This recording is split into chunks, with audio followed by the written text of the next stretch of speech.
Welcome back to the podcast, and after a cracking episode last week with John Power, I'm back this week with Sam Herlihy, frontman of Hope of the States, a band that were lauded in the early 2000s with two cracking albums, The Lost Riots and Left. The band also went through some tough times when lead guitarist Jimmi Lawrence tragically took his own life 6 months before the debut album was released. We spoke about how that affected the band going forward. As well as that, we also spoke about Sam's other musical projects after Hope of the States, and then what he went on to do and does to this current day, which is he's a restaurant owner.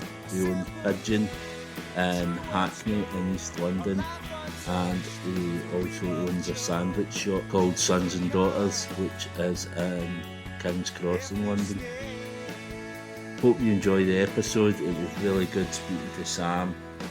Again, another hero of mine. If you're enjoying the episodes, please leave a comment on any of the podcast platforms that you're listening to the podcast, and get in touch on all the social media platforms. But more importantly than ever, just tell your friends about the podcast and make sure that we can get this growing. So anyway, on with the show. Enjoy this episode with Sam Herlihy of Hope of the State. On the podcast today, I have Sam Herlihy, who was frontman of Hope of the States in the noughties, one of my all-time favourite bands of that time. After Hope of the States, he quit. He did some other different musical projects, and then he, along with his friend, opened a restaurant called Pidgin in London, and he also has a sandwich shop, and he had a podcast as well. We're going to touch on all of this, plus whatever else there is hiding in the dark depths of Sam Herlihy's life. But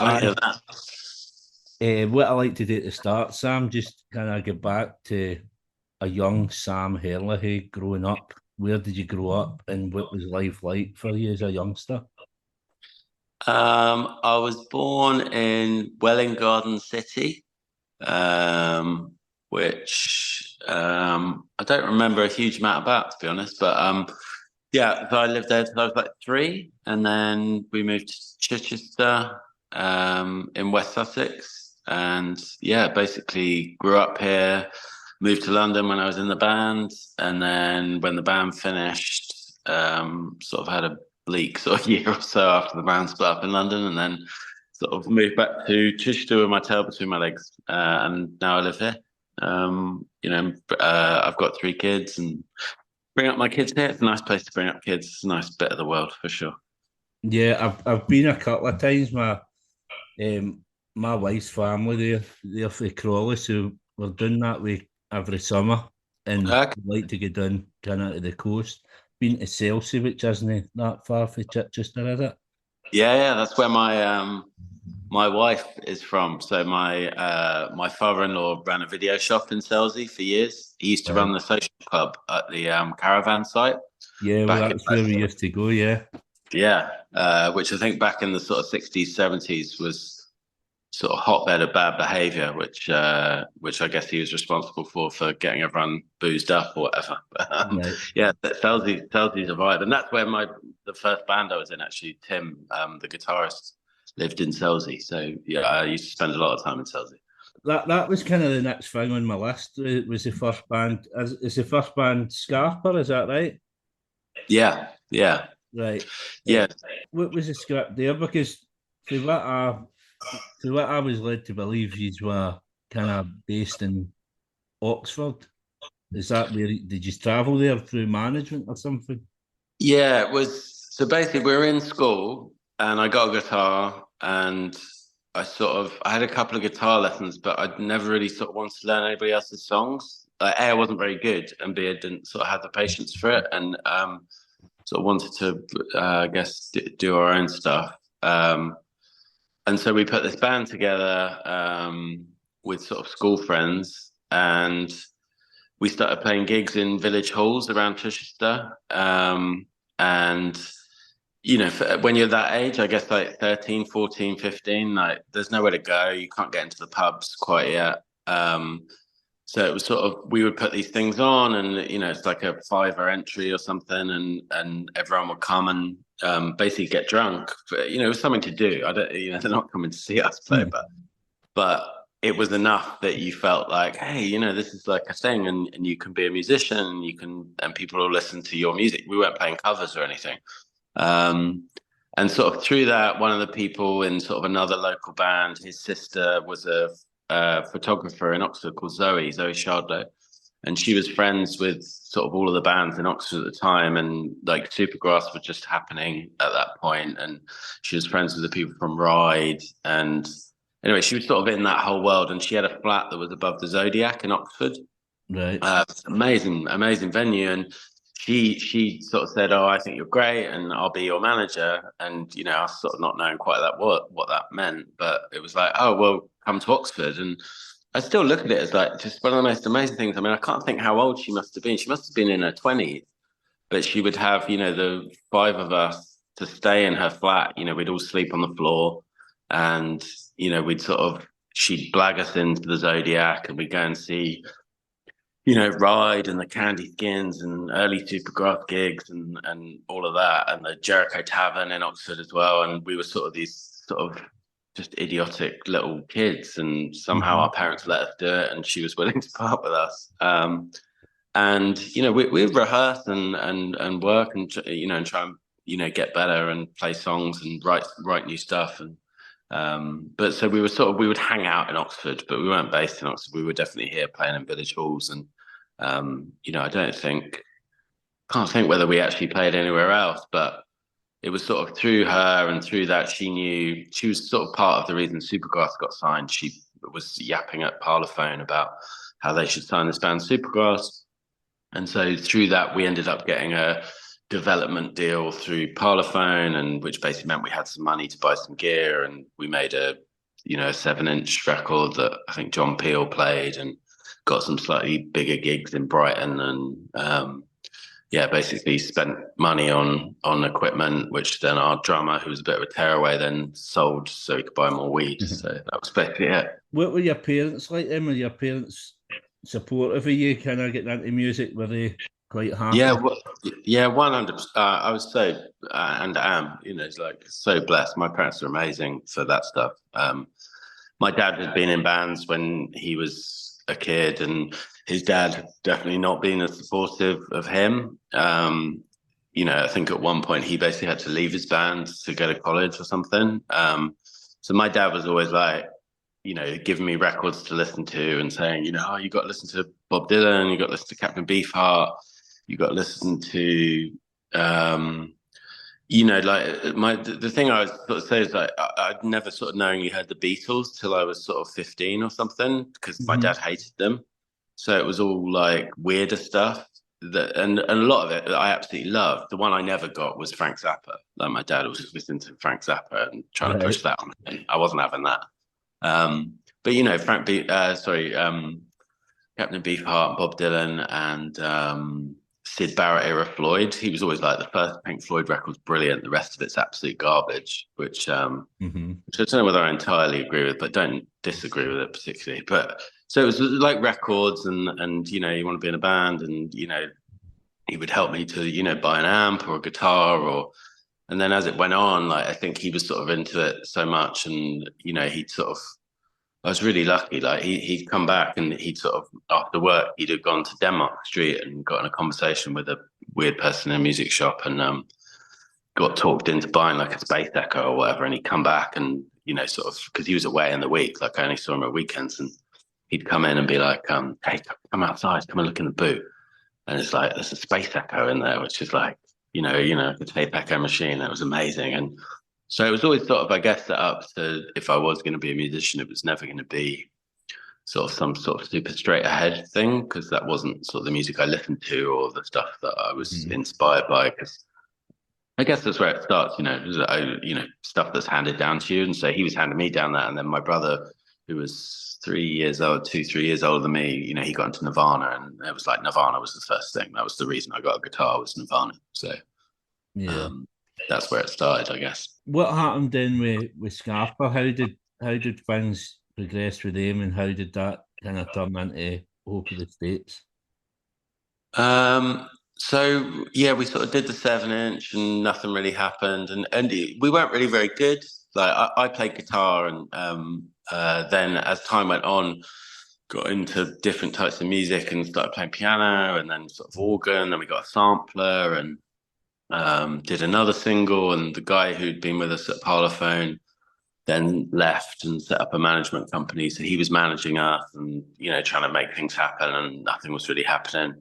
And I guess this was sort of Britpoppy time, but we didn't sound like that. We're a bit weirder than that. Bit more sort of bluesy and darker, but with samples. I guess like the Beta Band was sort of a big part of it. Like when we were with Parlophone, we were doing demos in the studio, and Justin, our manager, came in one day with this 12-inch of this record, and he was like, "You got to hear this. Just sign this band, the Beta Band." He didn't sign him, whoever else signed him. And it was like hearing Champion Virgins, the first Beta Band EP, was just like blew my mind. And we were just like, "Oh my God, like what are we doing? All this punk stuff has got to stop." So it was sort of like, I guess, and I was really into Spiritualized at the time, and Tim Fairplay, who's now a DJ, was the guitarist. And him and I would sit and listen to records, like vinyl records, for ages. And that's when I really first got into the Beatles and Bowie and stuff. And a lot of Spiritualized and the Beta Band. So that was sort of where it came from. And then we just sort of ran out of steam, really, and people ended up wanting to do different things. And Tim got a bit bored and was more into like DJing. And so basically, we used to rehearse in this old social club of the Gas Board in Chichester. And it was like on an industrial estate. And it's been knocked down now.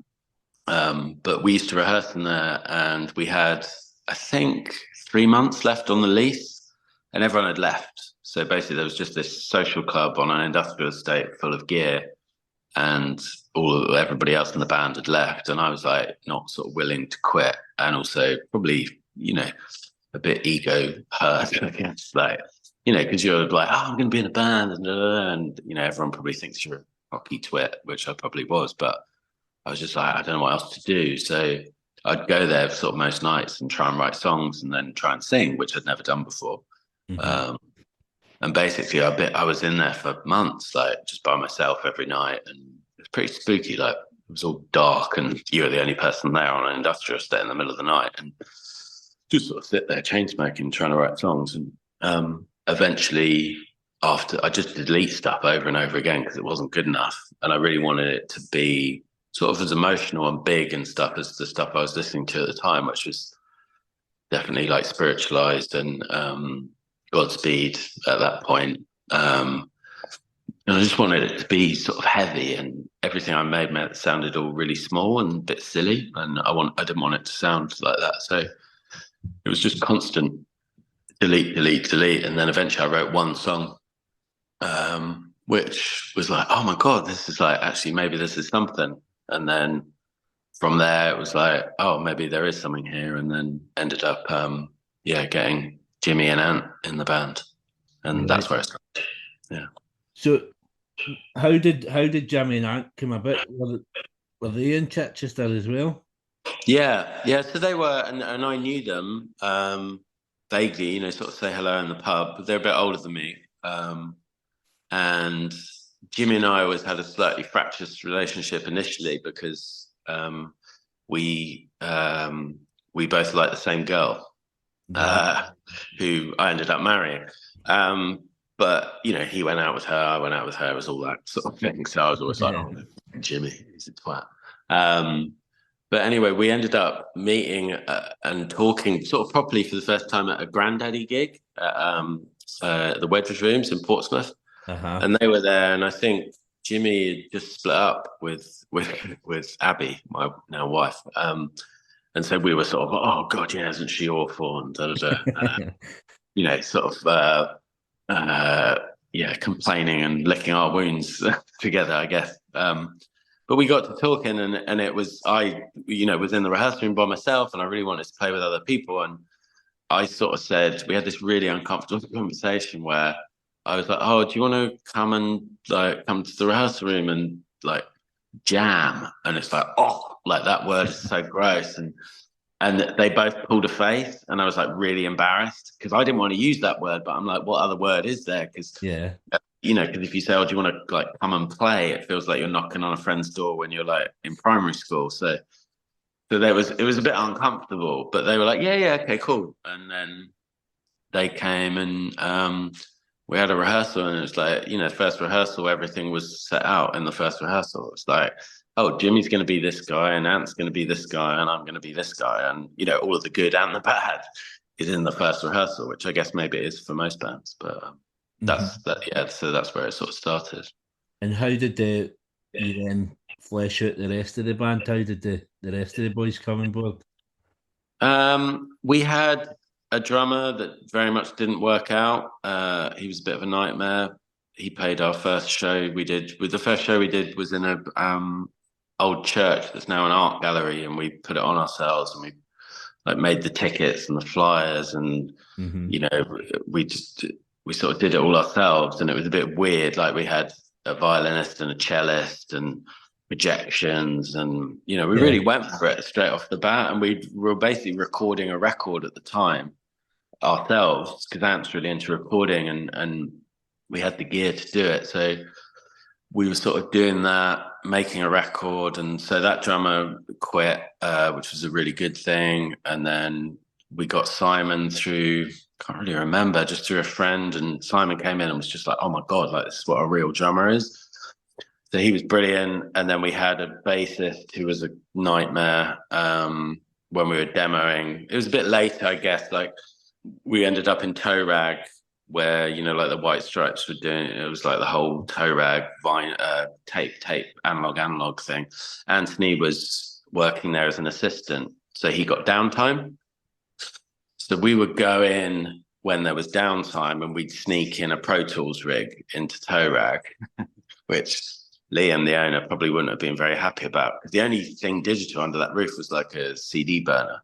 But we'd sneak in a Pro Tools rig so that we're like, we're rubbish and we can't actually play. But and we'd go in there for like 24-hour sessions. We'd go and stay up all night recording and then drive home, and we did a whole bunch of stuff then, and then the sort of bassist guy didn't work out. He was a difficult dude, and I basically rang Paul, who had been in Scarpa and Fierce Black, which is what Scarpa became after that.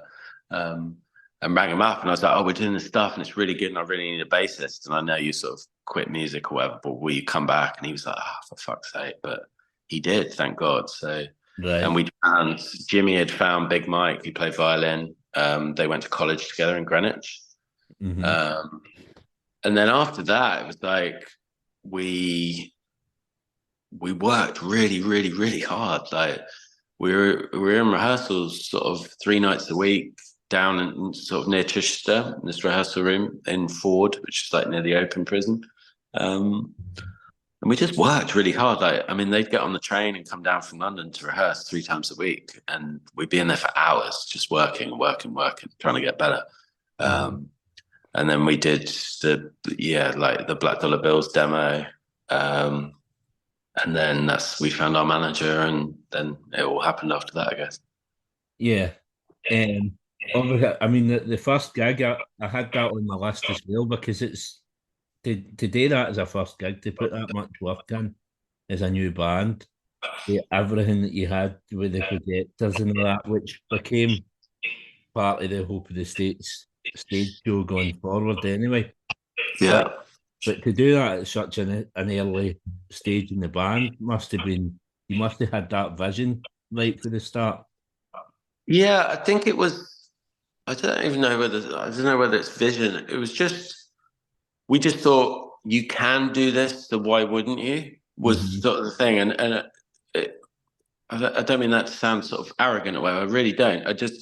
We were just like really into all this stuff. It was really exciting. Like it was, oh my God, your packaging can be this, and a gig can look like this, and and the tickets to your gig don't have to be shit, bits of paper, just your name on it. So they were like printed on like clear acetate, and it was like cost a fortune, like it's ridiculous.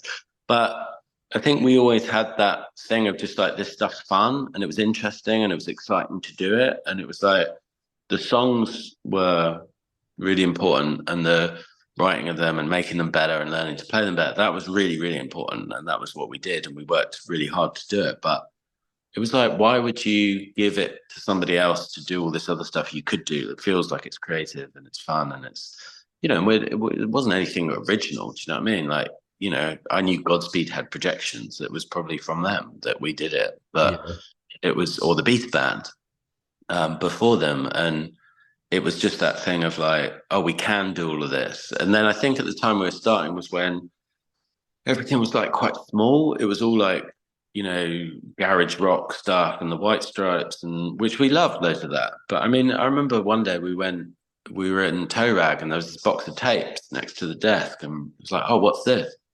And it just said Elephant on it. And so we took the tapes out and put them on the tape machine and started, listening to it. And it was Elephant before, 6 months before Elephant came out. And we were like, oh, this is awful. This sounds like fucking Led Zeppelin or something, which we didn't like Led Zeppelin. We loved the White Stripes before. But to us, it was like, oh God, it's a bit cock rock or whatever, but still, but to be fair, we did know the minute you hear Seven Nation Army, it was like, oh my God. Is that what it's called? Yeah. Bum, bum, bum, bum, bum, bum. Yeah.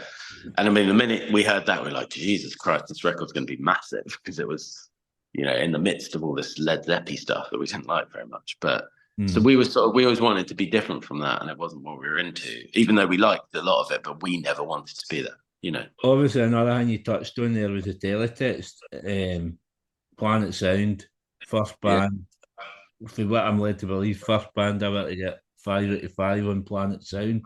And that's and that's also where your manager found you as well.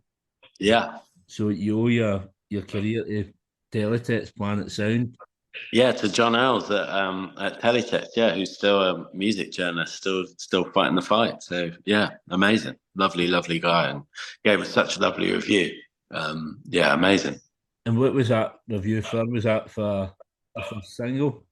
It was for Black Dollar Bills, just a demo. I think there were 2 songs. I think it was Black Dollar Bills and 3 Days in the West or something, like 2 of the first really like the songs that we were like, oh, this is it. This is what we should be doing. And Jimmy was into that. I'd never read Teletext, so, no idea. But Jimmy sent it to this Planet Sound thing, and then got a phone call from this guy, and he was just like, oh, this guy's rung me up and he's going mental at me, yelling at me, saying we got to meet him. And that ended up being Howard, our manager. Yeah. So, pushing on, obviously you were signed to Sony, a $1 million record deal. Listening to you, I've heard you on a couple of podcasts. You said you had the choice between Rob Stringer and Lucien Grange. Yeah. Lucien Grange's name rang out to me because he's been brought up in the podcast before. No for such high praise. One of the guys said that he screwed him out of royalties for a single. But doing a bit of research into them, I've seen 2022 Rob Stringer was voted number 2 in the Billboard Power 100, and he was beat to that position by Lucien Grange, who's won it 5 times in the noughties. So I mean, to be up there getting a choice between the 2, you must have been doing something right. Yeah, I mean, I think probably the reason that Lucien's number 1 and Rob's number 2 is because Lucien didn't sign us, so it's probably a big black mark against Rob. He did, but no, I mean, the thing is, it was such a weird time, and for us, just it was tricky because we really liked Rob and Lucien. I was kind of into Lucien's vibe because he felt sort of quite bonkers to me. Like, he was very, very confident, and I think he told me that he could fly if he wanted to, and all this. But because he seemingly cared about music and stuff, and I think we ended up basically, a guy came in from Sony when we were umming and ahhing and sort of yelled at us, and we were just a bit bored by that point. So we were like, all right, okay, well, might as well just sign Sony and get it done. That was literally it. It's the same deal. And, Rob had signed a bunch of amazing stuff. Super Furry Animals and the Manics, and I think all the choral stuff was was happening at that time as well. Right. He cared about music, and he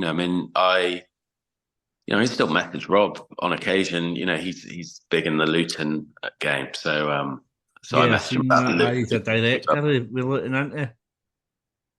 But he was always a really, really good dude to us. And another thing was as well was the first people we sent our record to are like, we made an album ourselves, like a sort of demo-y thing, but to us it was a record initially. And we sent it to Constellation, Godspeed's label, we sent it to Rock Action, Mogwai's label, and that was sort of where we thought we were. And then we got this manager who was fantastic, but a complete lunatic. He was like, no, you've got to be fucking Radiohead, you've got to be the biggest band in the world. And, you get sucked up into that. And it's also like, from our point of view, what we wanted to do needed money. We wanted to be able to go on tour with, two projectionists and somebody filming everything. And we wanted to do cool videos, and we wanted to spend money on artwork and packaging and to have enough time to record and all of those things. And so it was like, none of the smaller labels wanted to sign us. And, fair play to them. But then it was like, well, okay, what do we do? And it was the idea of having sort of resources to do what we wanted to do. And the people that we worked with were great, at least initially, fantastic. And, I think it's easy to be sort of down, I guess, on major labels. But, most of the people we worked with were incredibly passionate and excited about what we were doing and supported us and what we wanted to do, because we did a bunch of crazy stuff. We spent a gargantuan amount of Sony's money, and they were totally supportive of us doing that. So yeah, The first time I seen you, I'm pretty sure it was NME,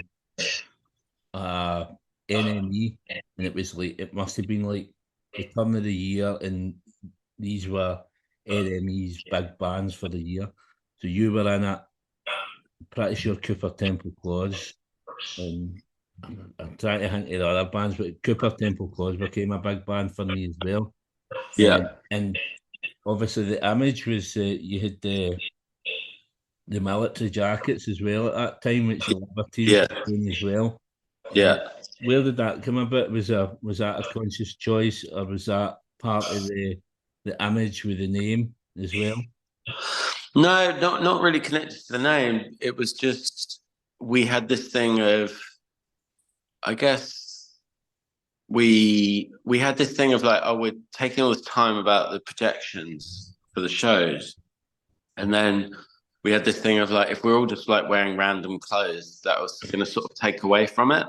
Mm-hmm.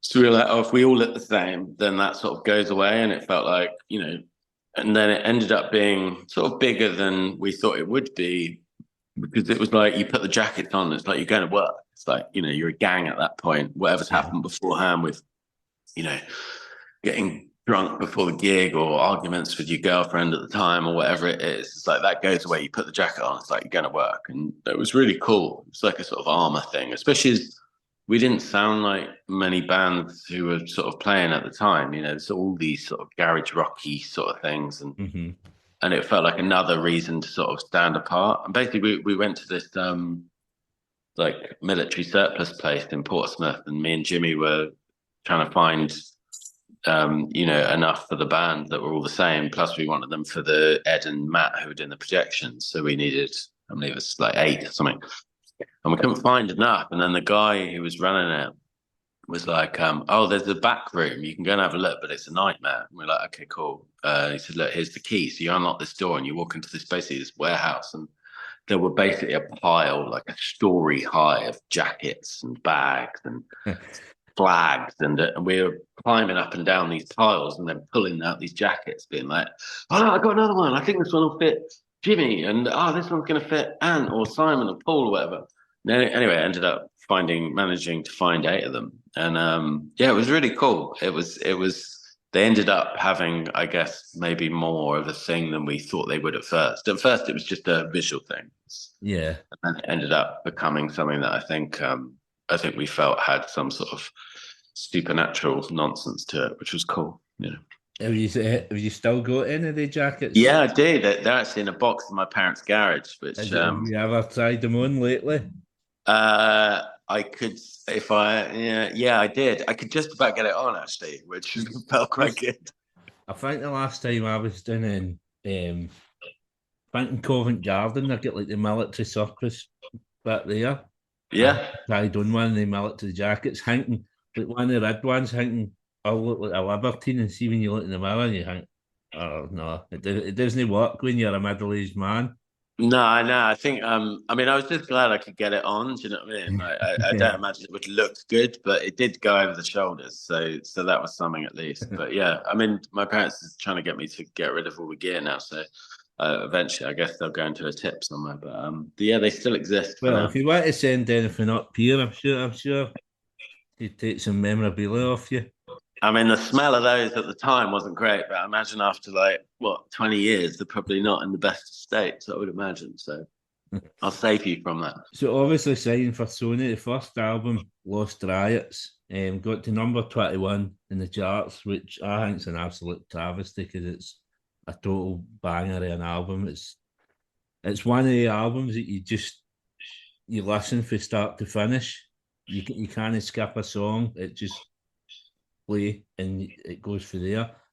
Was was there a conscious effort there with the theme? Like, was it a concept album as such? Like, there was obviously the American references all the way through it. Yeah, I think not con. I mean, it's definitely not a concept record. I guess they were the references at the time. You know, like you write sort of batches of songs, and those ones were, like we Black Dollar Bills was the oldest thing on it. And when we wrote that was like the first song where I was like, this is fucking awesome. Like, the first song, I think we were all like, oh, that's something. Do you know what I mean? And then I remember we had a rehearsal and we wrote Enemies, Friends and Red, White in one rehearsal, which was amazing. Like, I mean, that was one of the most sort of, I guess, supernatural days ever doing music. Like, sort of had the basis of a few bits, but we never played them. And we just sat in the room for, I think we rehearsed for sort of 8 hours or something. And at the end of it, we had these 2 songs, which were like, fuck, these are like proper, So no, I think they just were all of this. That was the point. I was interested in all that stuff and, flags and countries and war and all of that, I guess feels a bit, teenage maybe, I guess, at the time. But it was always had this thing for us of being like more personal than all the stuff around it. And I get it. I totally get it. When people listen to it, it feels very sort of over the top and, like bigger concepts than I was actually thinking about. It was much smaller than that for me. And a lot of it was just, the feeling of the music and trying to do this sort of Morricone thing, but have us play it.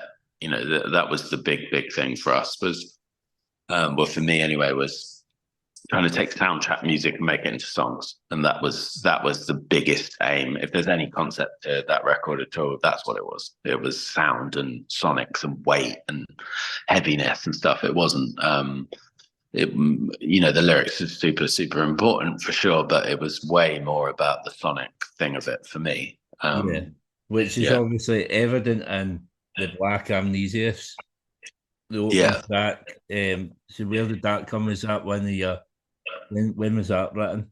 I think we wrote it in toe rag. When we were doing demos, like a lot of the songs, the record were in those toe rag sessions that we would go to toe rag a bunch and demo songs. And I think most of the record came from toe rag. When we were just like, it was just super creative. And it was just, we'd set up all the mics and there was a piano there and, a drum kit and bass amps, guitars. It was just all set up so we could just do it. And that was always the best stuff we ever did, was when we just had everything set up. So you could go, oh, do you know what would be good? Let's put this on it. And you didn't have to wait or mess around or, yeah, we just like we could just do it. And so yeah, Black Amnesia's, I mean, the first demo of it, I think is about, I don't know, not even half speed. It's maybe a bit less than that. It's like really slow. Right. And then it slowly sped up and sped up and sped up. And then it was like the minute you were playing it fast, it was like, oh God, this is actually a thing. And now but it came from, I think, like the initial like guitar stuff is very, to me, like super Morricone and kind of clashy sort of stuff. You Mm-hmm. know, I think I'm just always trying to rewrite Morricone Western soundtracks, but have it not sound too Western. That was always the thing. It was like the really sort of Westerny aspects of it was not what we liked. We just liked how emotional it was. It was like really gut punchy emotional. So yeah. Mm-hmm. So obviously the album came out in June. Prior to the album coming out, obviously Jimmy took his own life. Um, without putting too much pressure on you, because I don't want to go over old ground that's No, been that's fine. It's before. fine. But what sort of effect did that have on the band? And obviously with that happening in January, and then you still got an album to release 6 months down the line. What sort of Yeah. effect did that have on you? Um, it was, I mean, it's like obviously like, you know, horrific and horrible. And it was like, yeah, I don't know. It's sort of when you say, "Oh, like, oh, such a shock," it sounds so lame, but it just was. You know, like we were, you know, we were all best mates, and you know, it was all about the future at that point. It really felt like Mm-hmm. this is just the first thing we're doing, and we can do whatever the fuck we want. Like we're going to make this record, and we're going to move to London, and we can start another band, and not because we didn't want to be in our band, just like let's start another band, and because we're listening to the Pogues loads, so let's start a band that sounds like the Pogues, and it was the same sort of spirit of inspiration and creativity that we'd started in, you know, where it's just so exciting, and so like, and whether that was, you know, records and bands, or it was like a jacket or a pair of jeans, or like it was so. It's that age, I guess. You know, what we like in our early 20s, and Yeah. where you get inspired by stuff super easy, and it feels like the best thing in the world. And it was, you know, it was definitely. It didn't even feel like pressure when we were making the record. It was like a good pressure. Like you just wanted to do something amazing, so it was really exciting.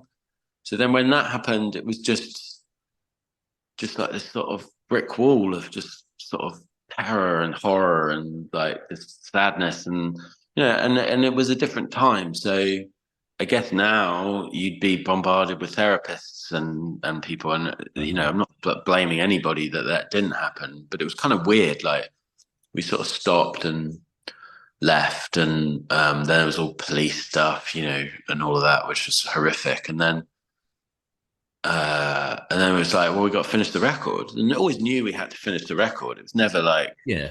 because you have that thing, which I guess everybody does who's been through that, of sort of, you know, 50% sort of sadness and 50% anger about it happening. We knew we needed to finish the record. So, you know, you go back and think that you can just sort of pick it up. And then you realize, like, you know, I've just told this story a million times, but like the first time I walked into the live room at Air where we were going to finish the record, like, Mhm. you know, there's all of his gear is there, and I just fucking broke down and walked out. I couldn't even see it. It was just physical, like a physical impossibility to be anywhere near that stuff. But you know, then you get back to like, this is a good thing, and he did amazing work on it, and you know, and I know that he would have wanted it to be heard and be finished and blah blah blah. So you get back into it, but you get back into it, I guess, with like bits missing from the band, and bits missing from you, and bits missing from, you know, how you feel you can sort of carry on every day, and you know, and that gets sort of, you know, drunk and boozy and dark and all the rest of it. And not to some awful extent. That's not what I'm saying, but like it was, yeah, it was really tough. But it was also, we had this thing that we were really proud of and we thought was great. So at that point, that was a good thing that we had something to do, you know, and Mhm. something to focus on, and one another, I guess, you know. But again, it's like it was sort of a different time, like, so I'm not sure whether we were as, you know, chatty maybe to one another as maybe would have been helpful. Maybe I guess boys would be now than that maybe we weren't then. But Yeah, you I know, mean that's it. Like in the if you look at things nowadays, everything's mental health and totally, being yeah. able to talk, which that wasn't the message back then. No, and I think I just listened to this podcast thing about Joy Division turning into New Order. Hmm. I remember thinking about them a lot at the time. Obviously, of course, you fucking would, but listening to the podcast the other day and just being like, I mean, for them, like, there was not even, they were just like, oh, see you Monday then, and just expected to get back on with it. And Hmm. God knows how awful it must have been for them. And and it was their singer and like, and yeah, I don't know. I mean, I don't know how anybody deals with it, but definitely, I think probably, and God, I would never wish it on anybody on planet Earth. But if that happened to a band now, then hopefully they maybe get a bit more help than we got, or than the New Order and Joy Division got. Because Hmm. God, it's like it's brutal, and especially if you're in that thing of doing this thing that you love so much, and it's this magical, amazing dream that came true, and Uh-huh. then it becomes 50%. Oh yeah, but it's also the worst thing that ever happened to me, and that's tough, I think.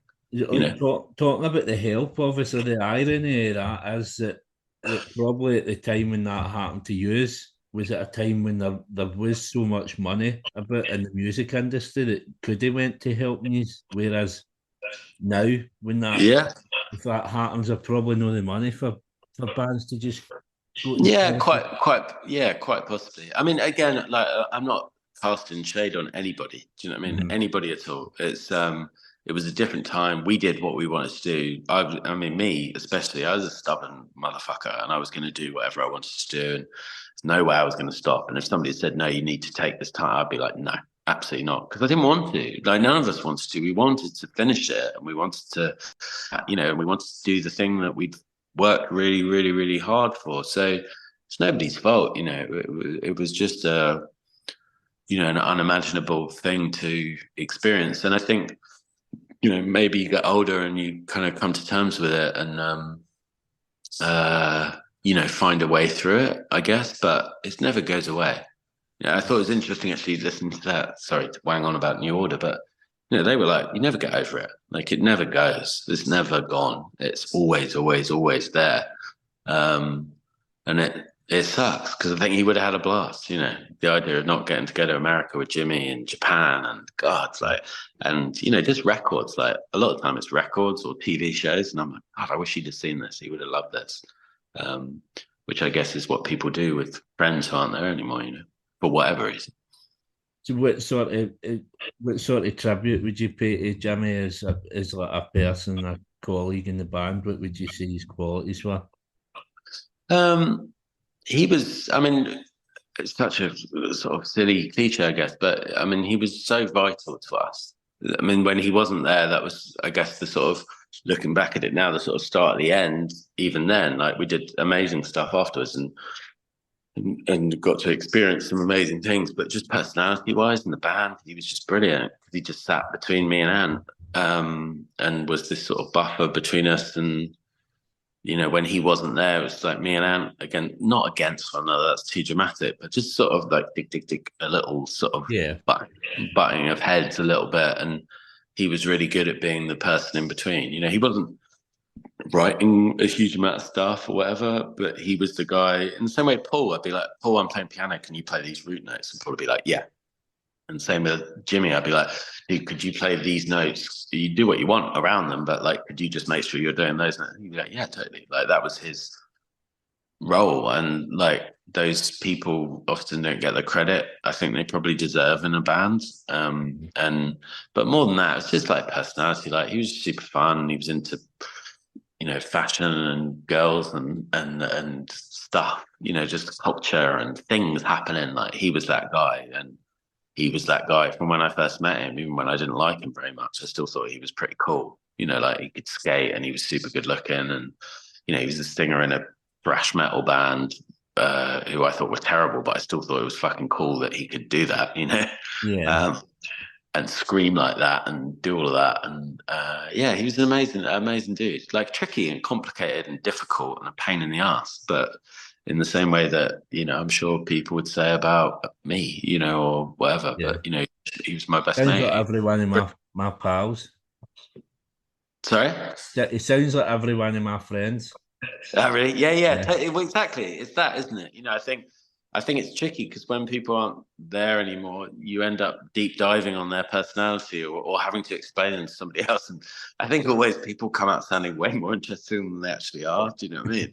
But he was, to be fair, he was a really interesting, interested dude. And God, I wish he was here. It'd be brilliant. But he's not. But he was he was cool. He was cool. So going on, obviously 2005, like the album came out, 2005. You spent most of that year writing the follow up. You only played, for what I'm led to believe, a handful of gigs because you were doing all this writing.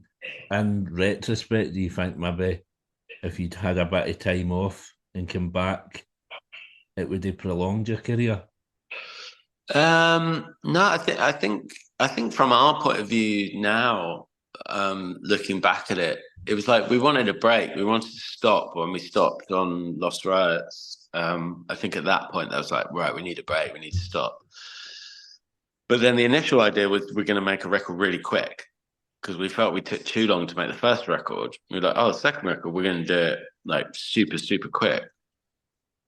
And then that just didn't happen. And it took for fucking ever for a whole bunch of reasons.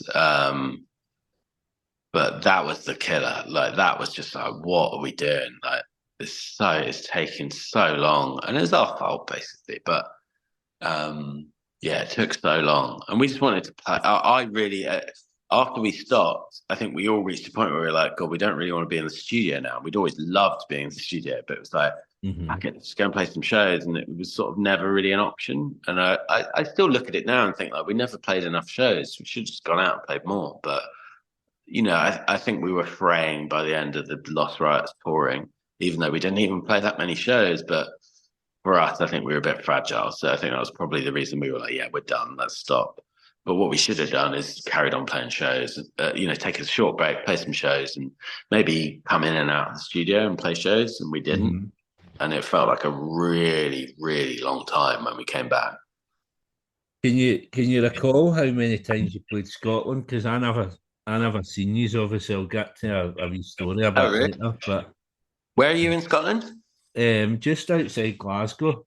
But obviously, I mean, at the time, like, when you're in a group of pals and everybody likes different bands, and I was top of the States with nobody else. No, that they didn't like them, but that's classic. One person in the group likes us, and everyone's like, "Oh, fuck that whiny twat." Yeah, no, it's not that they didn't like you, but nobody was kind of big into you like I was, so nobody would come to a gig with me. And I mean, if it was nowadays, I hate taking people to gigs now. I prefer to go myself because you're only there to please yourself. But at that time, I wouldn't have went to a gig myself, so I never got to see you live. Oh, really? Okay. Obviously, as I say, I'll touch on that later on. But how many times did you play in Scotland?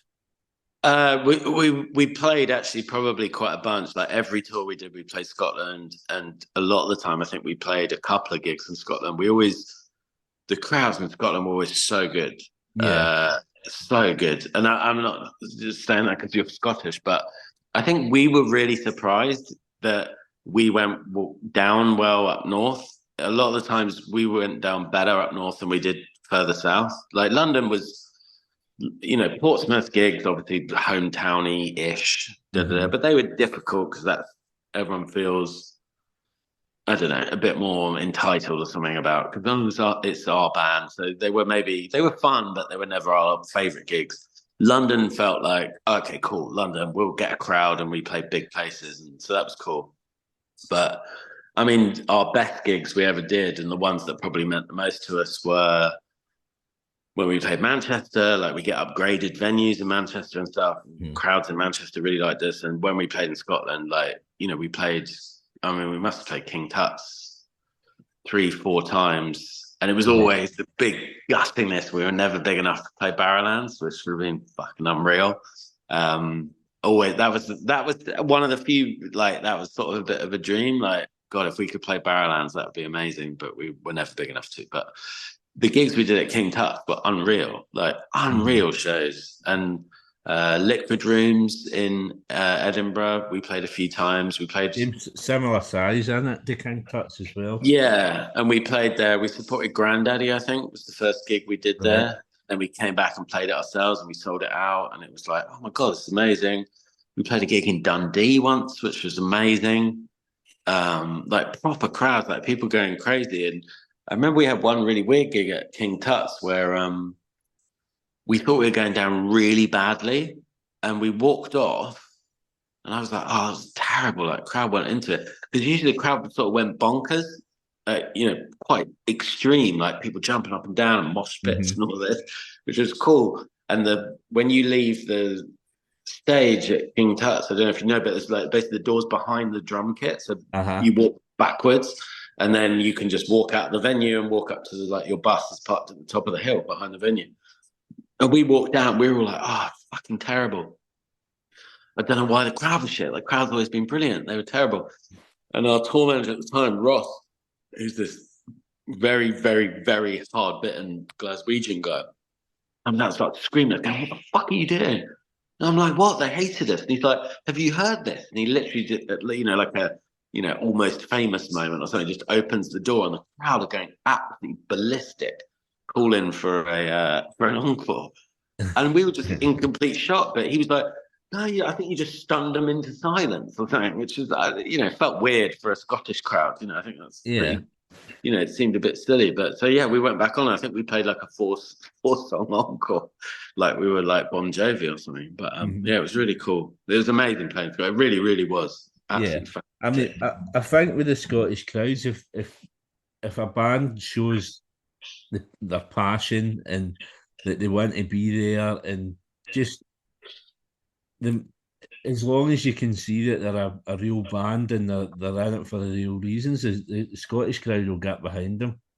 Okay. Yeah, I don't know what it was. I think we were just like, we were always really surprised and really grateful, like, that they were so into it. Because I think as well, like I love Mogwai, and I mean Jimmy loved Mogwai a lot as well. And it was always like, oh God, you're in sort of, it felt like, oh, we're in Mogwaiville. Not that we sounded like Mogwai, but they gave us a lot, I guess. I mean, I think for me with them, when I was a kid, like, and the Britpop thing was happening, which I was into a load of that, but I just loved the fact that there was this band of sort of drunk Scottish kids who were just doing this like kind of sneery fuck you stuff and just doing entirely their own thing. And I think I took so much from that, just that sort of attitude and that vibe of like, this is happening and we're going to do the complete opposite because that's gross. And I think that gave us so much, even if musically, I suppose, a bit of post-rocky stuff with both of us, but I don't think we sound anything like Mogwai. But that attitude thing I was always so inspired by, and still am. Like, I'll watch anything to do with Mogwai ever. I just think they're great, and I think their attitude is just super, super inspiring. So the fact we went down to Scotland, always in my head, I always tied it together with Mogwai. I think I always hoped that I'd bump into them one day, and I never did. So. He's one of them. Stuart's he's on a intermittently. He's on a Celtic podcast from time to time that I listen to.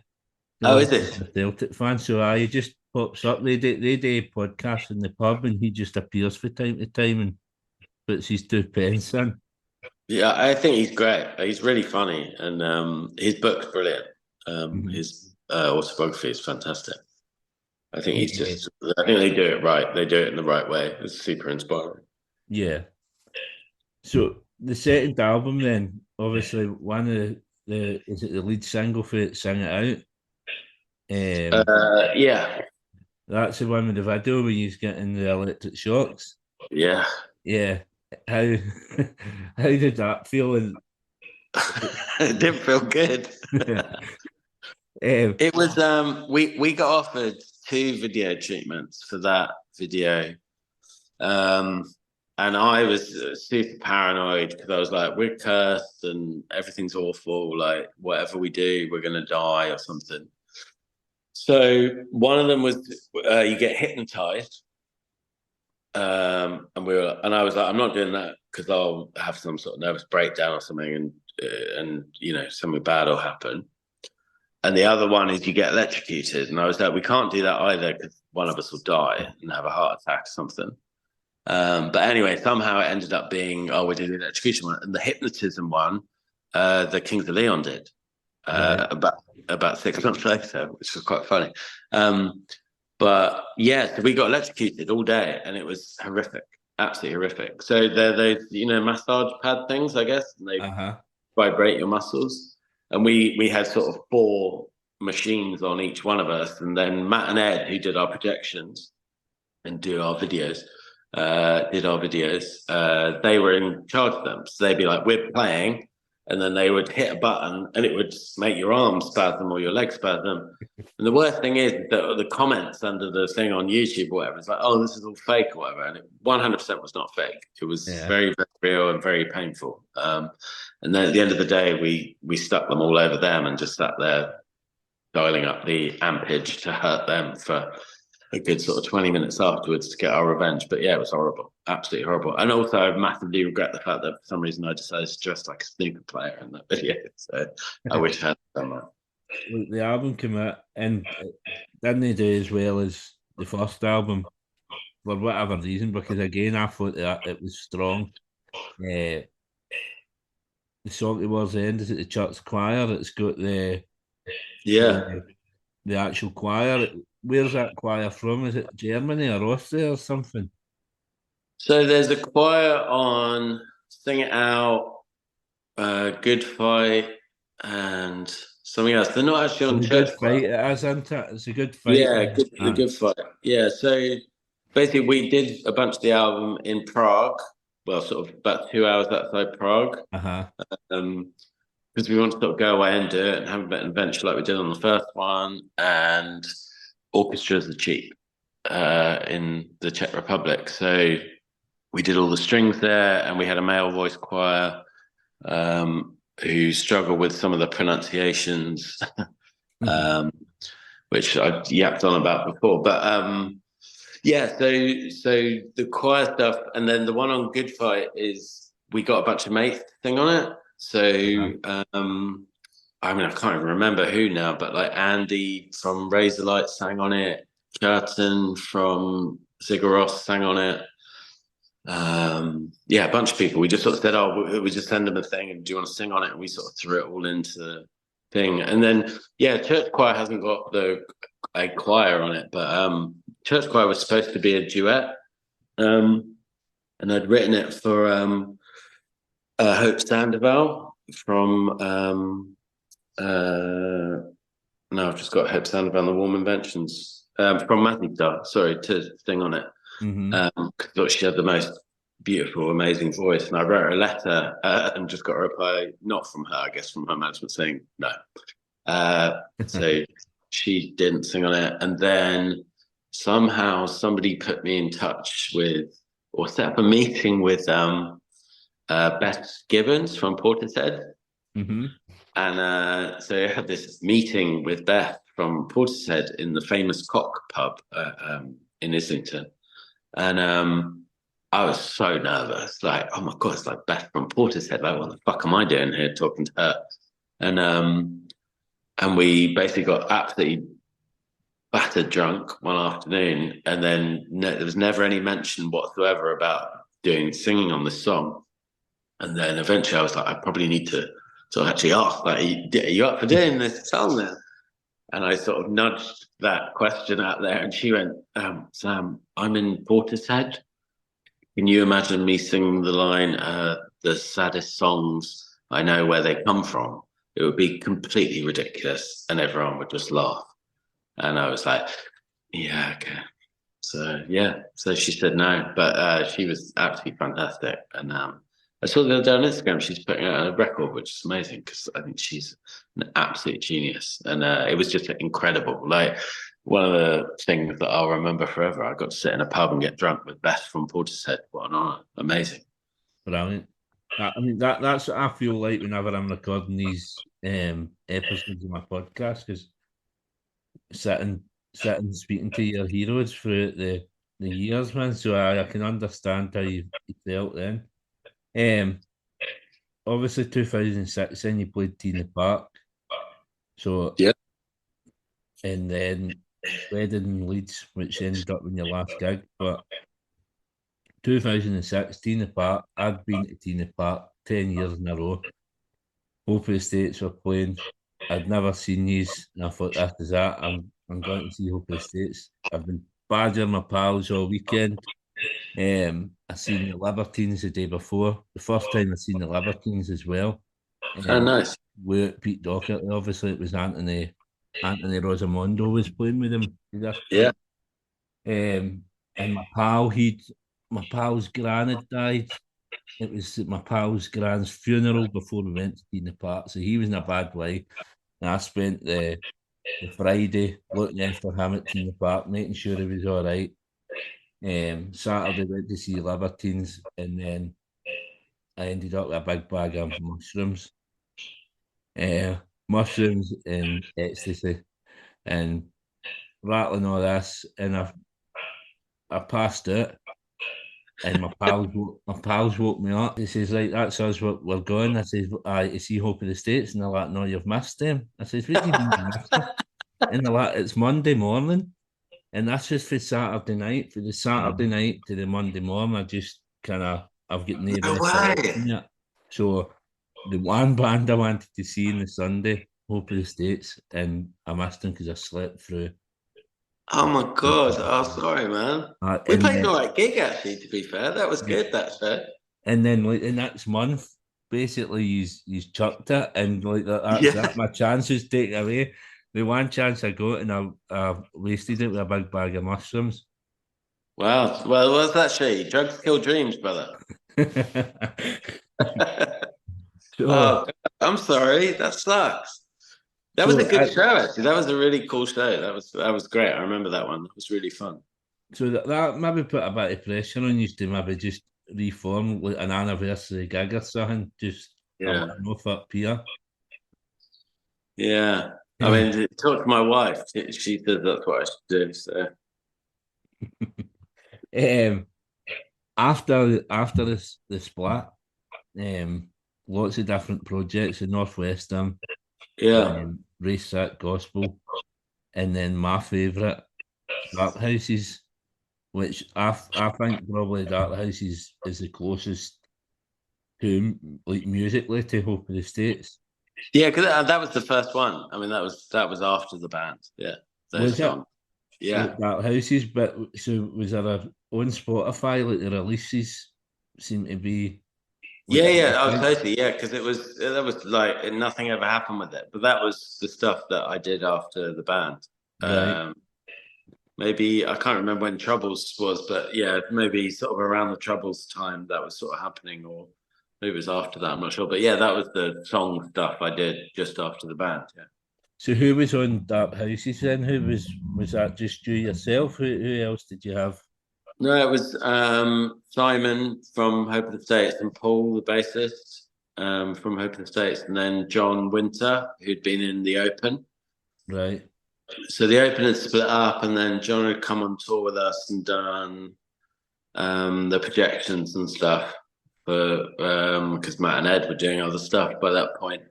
So he did all that stuff, and then he's an incredible guitarist, like incredibly talented guitarist. And so yeah, so we did the Dark Houses stuff in Britannia Row in London, and yeah, just kind of like with I guess the whole bunch of the stuff that I've done since the band, it was just like never quite right. Maybe overthought a bit much and Mm-hmm. took too long, and I think you suddenly realize. I think not from an arrogant point of view, but I think you think, oh, I was in a band, like it'll be fine, and then you realize it's really not. Like things move on really quick, and people don't really give a shit quickly. And I think there was some cool stuff on that record, but it was just never sort of, nothing quite happened with it. And then it was like years later, the what they called Lost Music Club or whatever, and they literally just sent me an email, I think, and said, "Oh, can we have a chat about putting the record out?" And I was like, "Okay," like, and it's basically been sat on a hard drive for 10 years or something. But so then they wanted to put it out, and I was like, it's sort of, nobody cares, but if you want to, then fill your boots. So that's why that ended up coming out. Yeah. Well, I think it's amazing. It's absolutely amazing, man. Beautiful. Well, it's got. I think my wife's favorite song I've ever written is on that record, so I can't be mean about it. But I think it's what's it called? Sparrows. She really likes. I think the lyrics on that record are fucking cool. I think it's if you had it, it's always that thing of like, oh, if I had another chance to do it again, I'd just go in and bash it out, and I think it'd be a great record. It just feels a bit fussed over and a bit fussy because by its nature of the way it was done. But yeah, I mean, there's some good songs on it, I think. Absolute class. So, at what point then did you think to yourself, "I'm just going to chuck music completely and get into cooking"? It wasn't so much. Yeah, actually, no, maybe it was. I think I did think, yeah, I'm just not going to do music anymore. It was basically, I got a message from a guy, James, who's now my business partner and best mate, who basically said, I really liked your band back in the day. I really like your writing, because I was writing about food for the Quietus music website. Mm-hmm. Shout out to John and Luke, who are fighting the good fight. Amazing people. And John, who I'd known, he'd interviewed me a couple of times and was always like the loveliest music journalist ever. Like, we'd talk about records, and then he'd send me these pre-release copies of like Silverman's Iron records and stuff. He was such a lovely dude. Anyway, so I was writing about food, and James had read it and liked it and was like, "Oh, do you want to do a night at my supper club or whatever?" And I think I sort of ignored him for a while, and then my wife was like, "You're not doing anything else, so you should do." And anyway, we ended up doing this supper club thing together, and he's a really good cook. I can cook a bit, but we did the supper club thing, and we did that together for like a year and a half. Mm-hmm. And then he was like, "Oh, should we open a restaurant?" And sort of wasn't doing anything else, and it felt a bit silly. So yeah, let's do something stupid. So we did that 8 years ago. Got to pay the bills somehow. It is a massive career change, though, isn't it? For front man in a band to owning a restaurant. Yeah. As well as that, then after that came a podcast about cooking. Is that off the back of Pidgin then, really? Yeah, I think it was like, I think I actually probably introduced James to podcasts. I can't remember what I was listening to at the time. I think it was like Kevin Smith, the film director. Uh-huh. I think he had like a podcast, or some mates of his did, and it was really early in like podcast. And I was like, "James, do you love listening to podcasts?" "No, what's a podcast?" It was that dull sort of thing that people say now. But so when we were prepping for the supper club and stuff, we'd listen to podcasts, and he was like, "Oh, we could do this. We should do one about food stuff." And that's what he's really good at, that, being like, "We should do this." And I'm like, "I'm not doing anything." But he's that guy. He has sort of go-getting, or whatever that, I don't know what the word is for that. But he's like, "Oh, we should do it." So we started doing it and started talking to people on food, and I was always like, I loved it. Obviously, it's fun to talk about food and stuff, but I was always a bit like, I always wanted to undercut it a bit. So I sort of liked asking people whether they believed in ghosts and stuff. That felt sort of a bit more interesting to me. I sort of liked that side of it. And then as it went on, and like, God knows how many episodes we did of that thing, but it ended up being a thing where if we didn't just have a silly conversation between the two of us for long enough, people would be annoyed, which I think is really cool, because I think that's the thing that people diss podcasts for. You don't need two, middle-class white guys having a funny chat between them. But I think we sort of earned it over time, that people actually enjoyed that part of it. And, and some of the stories and stuff that now I'm like, oh, I'm really glad that was recorded, there was one episode where I was saying about this girl that I bumped into in a park, and she asked me to read out her exam results to her. She didn't know what they were, and they weren't what she'd hoped they were. So it's basically this girl in hysterics in a park, and me trying to make her feel better. And the fact that I'll never forget that because it's recorded in a podcast, I think it's really cool. And that's sort of a bit more interesting to me because I'm self-obsessed, I guess. But then a conversation with Tom Kerridge or something. But Tom Kerridge is lovely, and that was great. But I think we ended up reaching a point where it's like there was bits of it that were fun, and bits of it were just like we're an extension of somebody's PR agency or something, which is not Tom Kerridge, but certain people you feel like you're just sort of ticking a box for that, and that didn't quite feel like what we wanted to do, but that is what you have to do, I guess, to get people to listen to something. Right. You could definitely feel the chemistry between you and James, which obviously he says he's your best friend. Yeah. You can definitely that comes across. One thing that came up, obviously, as I said, I listened to that Tom Kerridge episode just because it was like one of the ones towards the end. I was a bit where he mentioned something about golf or something about playing golf. And I thought, am I hearing this right? Because this is like one of my music legends, and he's playing rounds of golf. So is that when did golf come about? It feels awful, like, to admit that in public, because I get it, and if I'd have known back then that I would get into golf, I'd be like, oh God, you're a fucking idiot. And that's really embarrassing. And I get it. I mean, I've broken my own heart by getting into it. So I know how you feel if you liked our band. But I mean, my wife, I can't believe I married a guy in here from the States now who plays golf. But the whole bullshit around golf I don't like at all. Like, all of that is fucking gross and stupid and silly.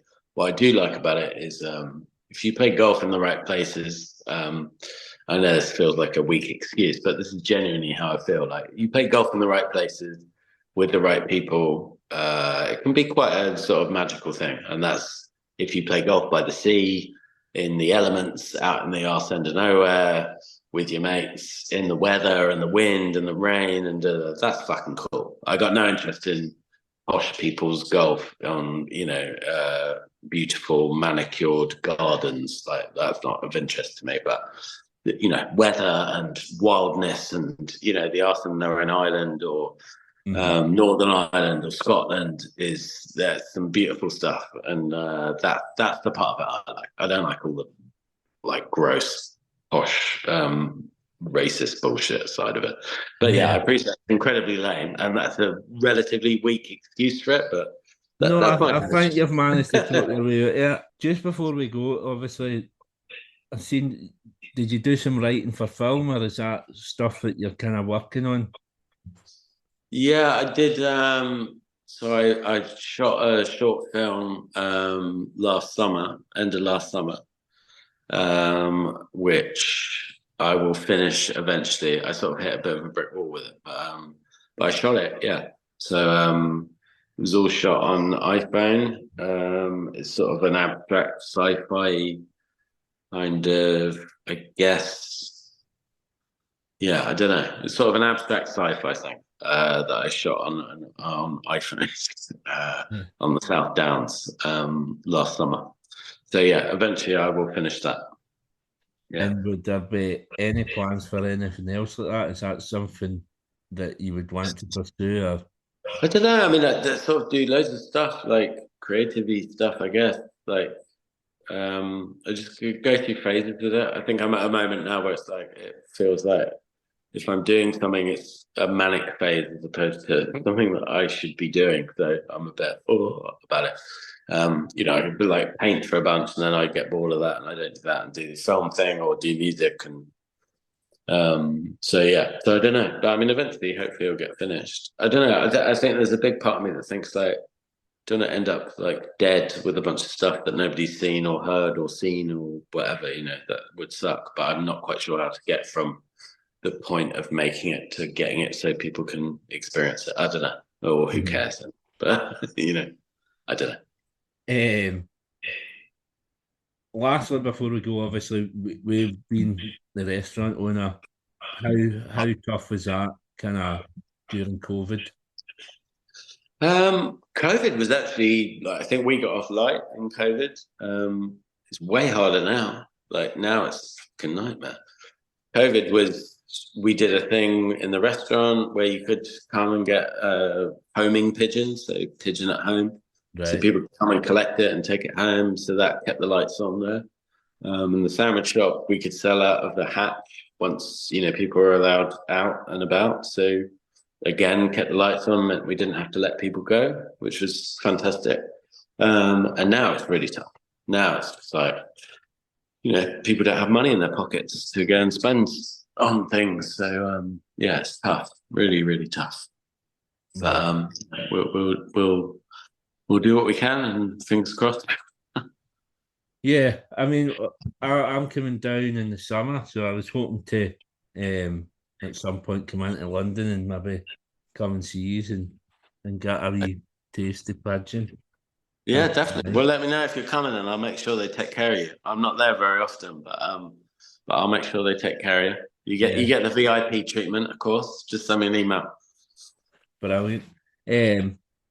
Obviously, with the podcast we've got Time for Heroes. I don't know if you can remember when I initially spoke to you about that. I asked my guest to pick 4 heroes to come for dinner. You did. Perfect question for yourself with the restaurant. 4 It's heroes. not. It's a nightmare. It's an absolute fucking nightmare. Is there any rules around it? This is what I was thinking when I was trying to think about it. No rules, dead or alive. They can be for whatever aspect of life you want. They can be family, they can be friends, they can be musicians, they can be golfers if you would like. You don't. I know that's gutted you. I get it. I feel you. I really do. I'm really sorry. But trust me, on occasion it can be quite a cool thing. I'm not going to die on that hill, but yeah, I did think about it, and it's terrible because you end up thinking about just people I want to talk to versus people who are really fun to just sit around the table with and eat loads of food and get drunk with. But I think I probably I'm just going to look at my notes because I wrote down loads of people. Yeah, that's fine. But I mean, no, it's tough as well because you stand up with a bunch of crusty old white guys sat around the table, which may be a bit boring. But actually, look, okay, well, this is just honest, without that much thought, even though there has been loads of thought. I would pick Ricky Jay, the magician. Do you know Ricky Jay? No, the only magician I know is the Magic Mod who I've had on. Okay. Who's So Ricky Jay?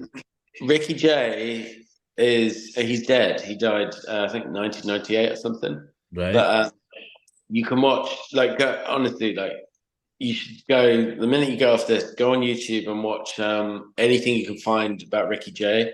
There's a documentary about him, which I can't remember what it's called, but it's the best documentary ever. And he was this incredible sleight of hand magician, artist, comedian, he's just a genius. And seems like one of the most entertaining people on planet Earth. Super, super bright, super interesting. I don't give a shit about magic, but he is a genius, amazing. So I think he'd be an entertaining dude around the table. Yeah, definitely. Secondly, just because there's a few, he's probably up close with one of the people I'd like to meet more than anybody on earth, but he'd probably think I was a dick. But I think he's a genius. Be Richard D. James, Aphex Twin. I'm not sure how much fun he'd be around the table. I think he boozes a bit, so maybe you could get a bit of wine down him, and maybe that would be fun. So yeah, Ricky J, Aphex Twin, Bjork. Brilliant. I just think she's amazing and super interesting, and always seems quite funny, and she doesn't take herself too seriously. And I think she's genius, absolute genius. So yeah, Ricky J, Richard. too many people now. It's always Now I hard, feel the like, last one. huh? It's always hard once people come to the end, they can't whittle it down. I don't I mind know. honorary mentions or whatever.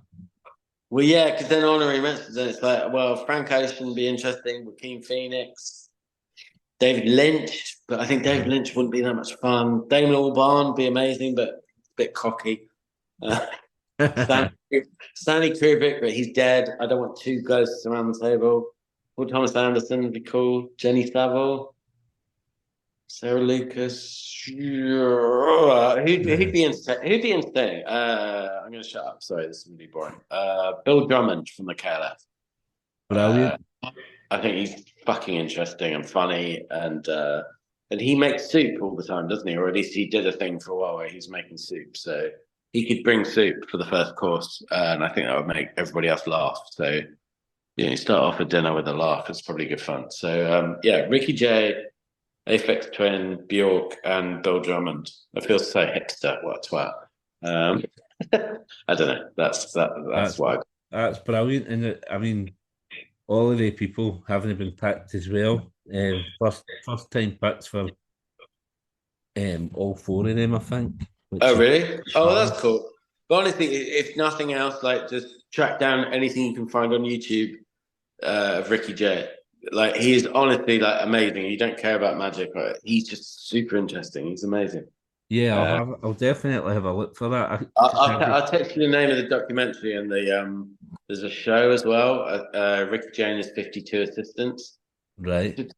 It's unbelievable. It's amazing. So cool. Yeah, I'll definitely check that. It sounds good. And what you gonna cook for them? Obviously, Bill's bringing the soup. What else is going to be on the menu for this? Oh God, have I got a cook? Well, I don't know if you want to get somebody in for your restaurant or whatever. I don't know how you want to do it. No, I wouldn't get anybody from there. I'm better than there. That's not true. No, I don't know. Nah, too much pressure, isn't it? I'd rather get drunk. I'd rather just go to a restaurant with them. Can I do that? Yeah. Yeah. As long as you're paying, you're fine. Yeah. No, because I'd just rather get drunk. And the thing is, if I'm sat at a table with those three, like I'm not saying a word. I'm just like listening to them go at one another. I think that'd be really interesting. Yeah, that sounds amazing. That sounds like a wild night. I think Bjork would be really interesting to spend a bit of time with. Oh, totally. Yeah. She's something else. Absolute genius. And Bill Drummond with the stories about the KLF, like to see the Totally, money and all that. That's well seen. He'll not be paying for any in the restaurant anyway because he's get the cash. He's bumped it up. Yeah, exactly.